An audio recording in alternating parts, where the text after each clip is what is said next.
تم سوچتے ہو کہ اللہ جو جان سے پیاری چیز آزمائش کے لیے تم سے دور کرتا ہے وہ واپس لوٹ کر نہیں آتی، مگر یہ بھی تو ہو سکتا ہے جسے چھین لیا گیا ہو وہی تمہارے اس امتحان اور انتظار کا صلہ ہو۔ اور جب اللہ تمہارے دل سے کسی چیز کا خیال نہیں نکالتا تو وہ اس چیز کو تمہاری حقیقت بنا دیتا ہے۔ جن راستوں پر تمہیں اللہ لے کر جاتا ہے ان راستوں پر تم اکیلے نہیں چلتے بلکہ وہ تمہارے ساتھ چلتا ہے۔ جب وہ غم کے حالات پیدا کرتا ہے وہ تمہیں ان حالات سے لڑنے کی ہمت بھی دیتا ہے۔ وہ نہ ہی تمہیں خوشی میں تنہا چھوڑتا ہے اور نہ ہی غم میں۔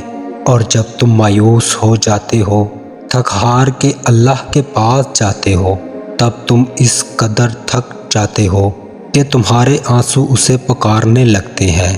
تب وہ ساتویں آسمان سے سنتا ہے جب اس کا نام پکارا جاتا ہے، اور یہ بے حد حسین لمحہ ہوتا ہے۔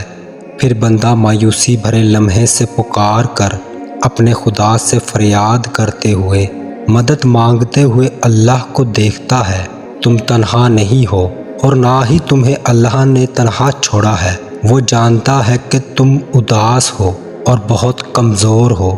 اسے خبر ہے کہ تم نے کب کب تڑپ کر اسے پکارا ہے۔